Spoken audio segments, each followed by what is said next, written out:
अस्सलाम वालेकुम फ्रेंड्स, कैसे हैं आप सब? I am sure all are fine. This is Mubashir Iqbal Chauhan, advocate high court. बहुत इंटरेस्टिंग हमारे पास आज टॉपिक है।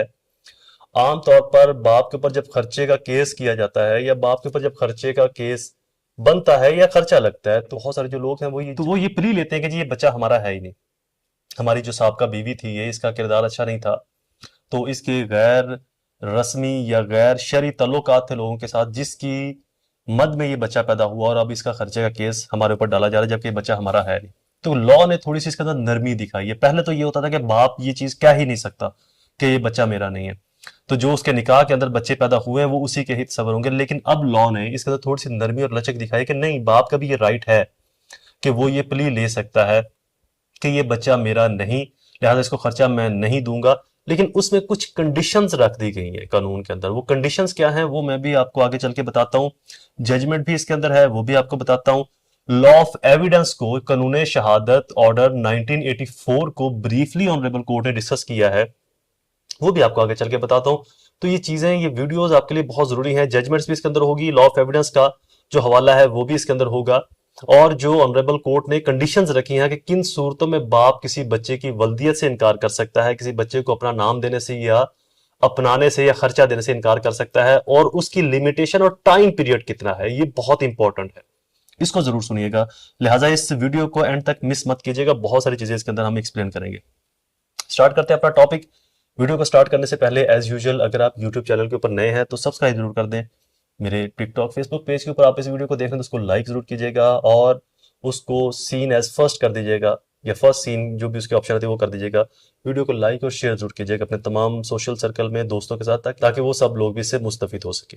पहले तो ये था कि लॉ ऑफ एविडेंस आर्टिकल 128 ये कहता था कि अगर कोई बच्चा किसी औरत के वतन से पैदा होता है और वो निकाह के 2 साल के अंदर अंदर पैदा होगा तो वो उसी बाप का कहलाएगा जो उससे पहले उसका शौहर था, उसका बाप था।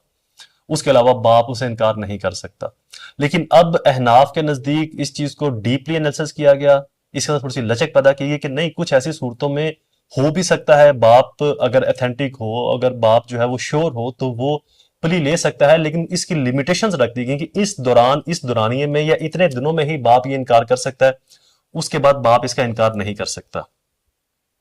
तो आमतौर पर यह समझा जाता था कि जी 2 साल के अंदर पैदा होने वाला बच्चा जो है वो कतई तौर के ऊपर उसी शौहर का होगा और उसकी वल्दियत से इनकार किसी भी सूरत में कतन तौर के ऊपर मुमकिन नहीं, और वो हकीकी तस्वर होगा और यही तस्लीम किया जाएगा। उसके खिलाफ किसी भी तरह का कोई भी सबूत तक भी पेश नहीं किया जा सकता। इससे पहले तक, इस जजमेंट से पहले तक ये था। कानून शहादत order 1984 article 2 sub article F सब क्लास 9 में कहा गया कि जब इस ऑर्डर के तहत जब किसी एक हकीकत को दूसरी हकीकत के लिए कतई सबूत करार दिया जाए तो अदालत एक हकीकत के सबूत पर दूसरी हकीकत को भी साबित समझेगी और उसके खिलाफ सबूत की इजाजत नहीं देगी। यानी कि जब दो हकीकतों को, मसलन एक शख्स कहता है कि ये सूरज है और एक कहता है ये चांद है, तो दोनों ही कतई हकीकतें हैं। अब इनके खिलाफ कोई शख्स ये अगर कहे कि नहीं जी ये सूरज नहीं है, या ये सन नहीं है, या ये मून नहीं है, मेरे पास सबूत है कि इसका नाम कुछ और है या ये कोई और चीज है, तो उसको अदालत सबूत ना सिर्फ पेश करने की इजाजत नहीं देगी बल्कि उसकी बात को इटसेल्फ ही झूठा करार देकर उसके ऊपर पनिशमेंट या सजा लागू कर देगी। इससे पहले तक ये कानून था, लेकिन अब इसके अंदर थोड़ी सी नरमी कर दी गई है। ताहम आर्टिकल 128 सब आर्टिकल 2 सब क्लास ए के तहत बाज मखसूस हालात वाकयात के अंदर शोहर को, बाप को यह हक हासिल है कि वो बच्चे की वल्दियत से इनकार कर देगा। बट यहां पर सवाल यह पैदा होता है कि शोहर ये इनकार कब कर सकता है, इसके लिए लिमिटेशन क्या है, इनकार का वक्त बहुत अहमियत का हामिल है।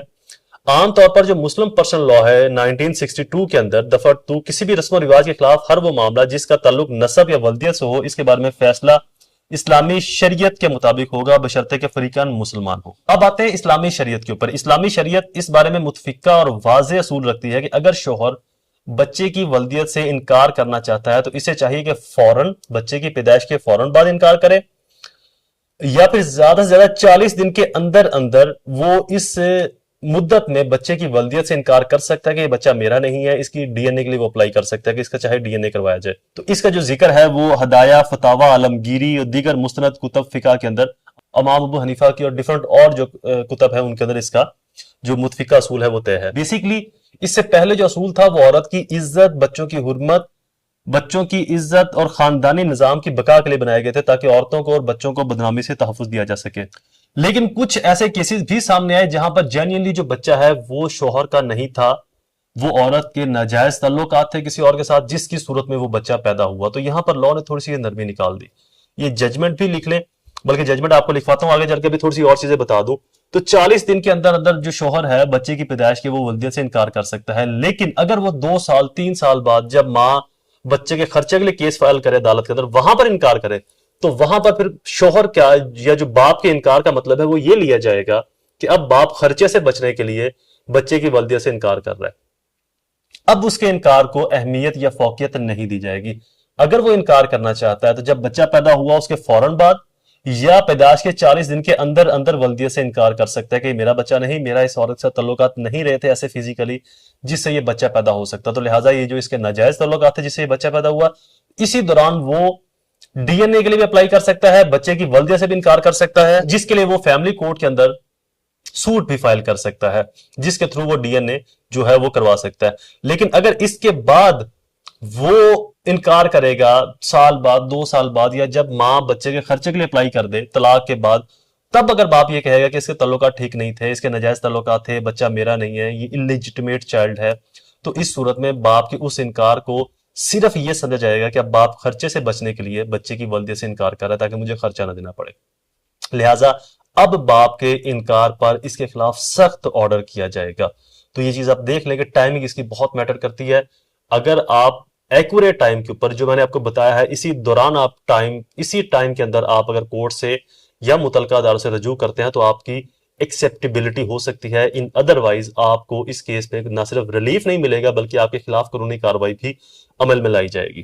یہ جو ججمنٹ ہے مقدمہ نمبر ہے 22286/23 مقدمہ نمبر تھا جو انیشلی نیچے سے سٹارٹ ہوا, اور جو اس کی ہائی کورٹ کی ججمنٹ ہے وہ ہے PLJ 2025 لاہور 244.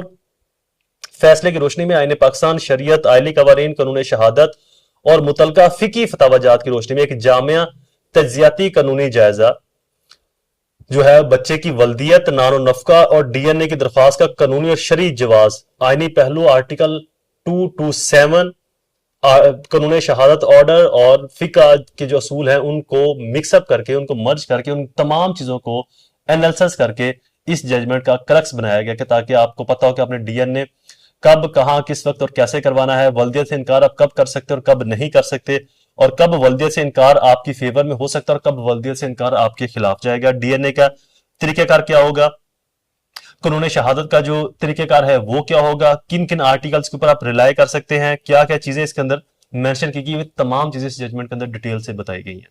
اس ججمنٹ کو ضرور پڑھ لیجئے گا. مزید اس ججمنٹ پر بھی میں ایک نئی ویڈیو بنا دوں گا ڈیٹیل کے ساتھ بہت جلد, تو وہ بھی آپ کے لیے کافی ہیلپ فل ثابت ہوگی. Videos complete. دوبارہ حاضر ہوں گا کسی اور انفارمیٹیو ویڈیو کے ساتھ, تب تک مجھے اپنی دعاؤں میں ضرور یاد رکھیں. اللہ تعالیٰ آپ سب کا حامی و ناصر ہو. والسلام.